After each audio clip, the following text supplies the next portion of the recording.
Welcome back, everyone. New Jersey Governor Murphy will tour the damage in Mullica Hill, where a confirmed tornado tore through the neighborhood last night, causing very serious damage. And we're going to head back out to Eyewitness News reporter Jasmine Payoute, live with a look at some of the damage and the images that you've been showing us, Jasmine.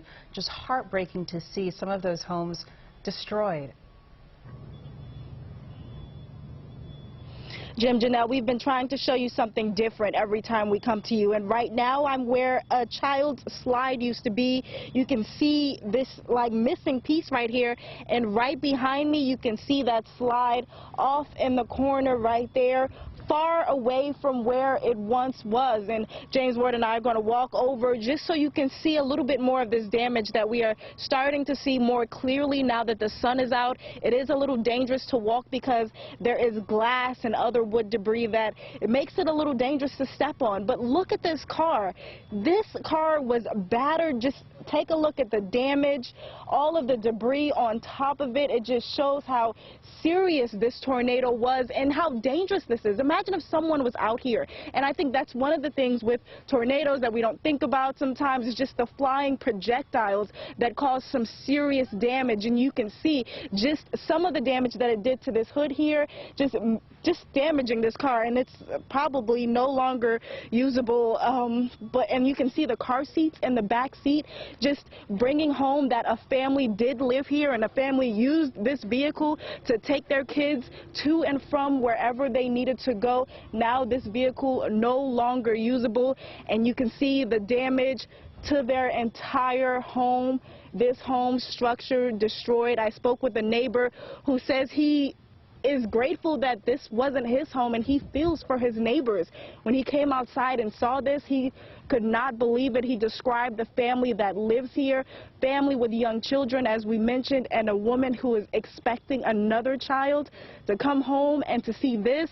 And now that we're here, we can actually see what looks to be the microwave and a cabinet and laundry unit right here, and we're trying to make out some of the things that we see here, but it's hard because this tornado did a lot of damage. A lot of this stuff, we're not sure what it is. You see doors, you see other debris.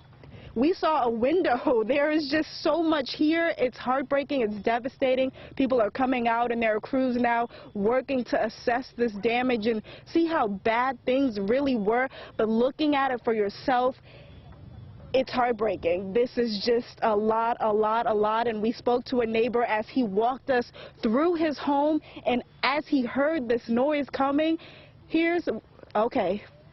We don't have that sound from that neighbor right now, but we did speak with him earlier as he walked us through his home, telling us how he narrowly missed this tornado as he heard the noises and went to the basement with his wife. He's thankful they're okay, but his home, as I mentioned, was seriously damaged.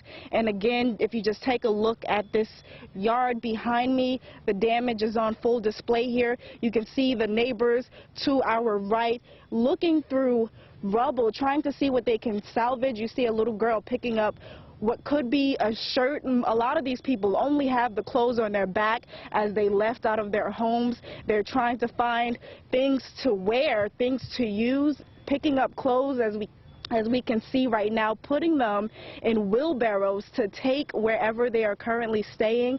This image, a lot to take in, that these people are going through this right now. This would otherwise be a very nice day here, but again, these people are going through a lot right now. We will continue to keep you updated here. For now, live in Mullica Hill, Jasmine Payoute, CBS 3 Eyewitness News. It is just so heartbreaking to see those families having to pick through the pieces there, and that home where you are, Jasmine, there's nothing left. There's nothing left. You and your photographer, James Ward, have been doing an excellent job of giving us a sense of the way that this tornado sort of just ripped through this neighborhood. There was no rhyme or reason. One house was completely destroyed, another house was untouched. And you saw just how the items in their homes strewn across the property there. They were showing us what looks like a dryer next to a microwave. It's just heartbreaking to see. So, Jasmine, thank you so much for that. The only good thing about New Jersey right now, not dealing with flooding, we're having that happen on the Pennsylvania side of our